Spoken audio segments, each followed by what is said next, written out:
D'après les informations de CNOO, l'affaire opposant Kera Amraoui et Aminata Diallo a fait face à un nouveau rebondissement récemment. Les avocats de la joueuse de Levante US ont effectivement déposé une requête qui risque de bouleverser l'enquête. Elle restera marquée à vie par cette date. Le 4 novembre 2021, Kera Amraoui, célèbre footballeuse du PSG, est prise pour cible par deux hommes qui l'ont frappée à coups de barre de fer devant sa coéquipière Aminata Diallo, visiblement impuissante face à la situation. À la suite de cette attaque particulièrement violente, la victime s'en sort avec de nombreuses ecchymoses sur tout le corps, et se voit prescrire 6 jours dits ainsi qu'un arrêt de travail de 3 semaines. Les agresseurs ont attaqué Madame Amraoui par surprise, lui assénant des coups d'une rare violence, principalement au niveau des membres inférieurs, laissant présumer une volonté non dissimulée de nuire à sa carrière professionnelle, a précisé Messaïd Harir, l'avocat de la jeune femme. Quelques jours plus tard, l'affaire prend un nouveau tournant avec l'arrestation d'Aminata Diallo.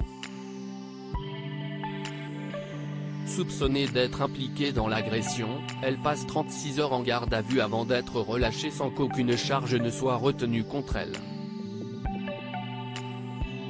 Mais en septembre dernier, un nouveau rebondissement intervient, la mise en examen pour violence aggravée de la joueuse de Levante US.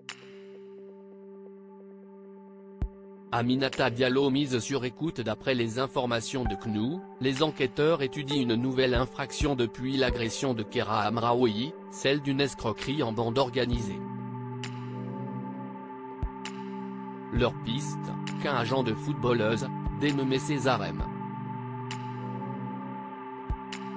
aurait pu faire pression sur le Paris Saint-Germain pour placer des joueuses. À ce titre, ils ont obtenu d'un magistrat l'autorisation de mettre Aminata Diallo sur écoute, tant dans sa voiture que dans son appartement, le 5 avril 2022. Ce choix, intitulé sonorisation, constitue un véritable problème pour les avocats de la footballeuse puisqu'il n'y a eu aucune mise en examen, aucun acte d'enquête, Aminata Diallo n'a même jamais été entendue. Néanmoins, selon Romain Ruiz, qui se charge de sa défense, l'enquête sur l'agression de Kera Amraoui s'est largement basée sur les résultats de ses écoutes.